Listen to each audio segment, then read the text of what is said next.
خب دوستان، امیدوارم که لایک و ساب کردن این ویدیو یادتون نره. من زحمت میکشم برای مردم و هموطنم منو ساب و لایک کنن. خیلی ممنون. اینم از اثبات برداشت من. تا انتهای این ویدیو همراه ما باشید. به نام خدا. سلام دوستان، خیلی خوش اومدید به این ویدیو. امیدوارم ویدیوی بسیار عالی و خوبی برای شما به اشتراک گذاشته باشم. دوستان، من خیلی سریع این ویدیو رو برای شما اشتراک میذارم که وقت ویدیو زیاد نباشه. خب دوستان، لحظه به لحظه با من باشید تا یک به یک براتون توضیح بدم. اینجا گفته هر 0 دقیقه 5 ترون رو به ما میده. خب یعنی چی؟ یعنی وقتی ما 5 ترون گرفتیم محدودیت نداره. 20 ثانیه، 10 ثانیه، 1 ثانیه، 1 دقیقه، 1 ساعت، 1 روز صبر کنیم، همون لحظه دوباره میتونیم بریم 5 ترون بعدی رو بگیریم. بعد دوستان بار بعد 5 نمیده، بار بعد 6 میده، 7 میده. همینطوری بالا میره که میتونید داخل 4-5 ساعت حداقل 500 الی 600 ترون از این برنامه در بیارید.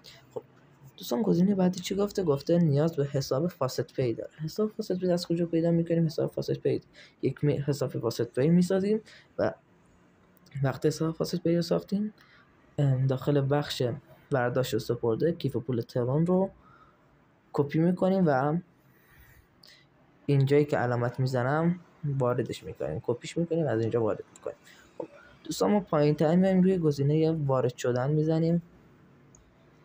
گزینه وارد شدن ما رو وارد میکنه. دوستان 2 بار، 3 بار، 4 بار، هر بار زدید مشکلی نیست چون سایتش شلوغه. دیدید من 2 بار زدم اومد.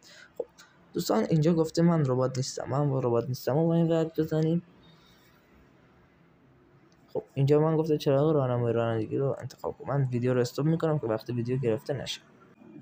خب دوستان، من تونستم تشخیص بدم که ربات نیستم. دوستان شاید براتون سوال باشه این 4 تا گزینه چیه و اینا چیه. خب دوستان، ما اول بریم در مورد اینها صحبت کنیم. خب دوستان، اینا چون انگلیسی از سمت چپه، ما باید از سمت چپ به راست کلمات رو تشخیص بدیم. خب اینجا به ما گفته گرین یعنی سبز. یکم پیشرفته میکنه اینجا، یعنی این الان کلمه گرین هستش که ما دیگه باید خودمون تشخیص بدیم.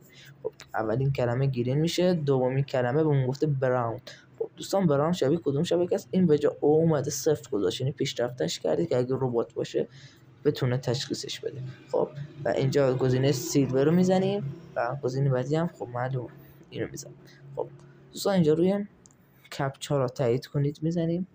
2 بار 3 بار هر چقدر شد موردی نیست. خب گفتم دوستان این سایت تنها بدی که داره اینه که باید 2-3 بار تکرار کنی. خب روی من ربات نیستم میزنیم.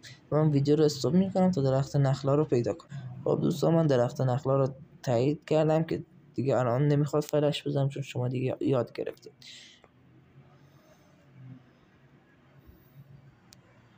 کپچا رو تایید کنید میزنیم. خب دوستان، من امروز بالای 400 تا گرفتم، یعنی منظورم اینه که بالای 400 ترون گرفتم و دیگه نمیتونم بگیرم چون حد مجازش تا 400 ترونه و نمیتونم برداشت زنده براتون بذارم، ولی شما میتونید با این روش انجام بدین و قطعا عمل میکنه. خب امیدوارم که از این ویدیو خوشتون اومده باشه. دوستان ازتون خواهش میکنم یادتون نره ساب کردن و لایک کردن. دمتون گرم.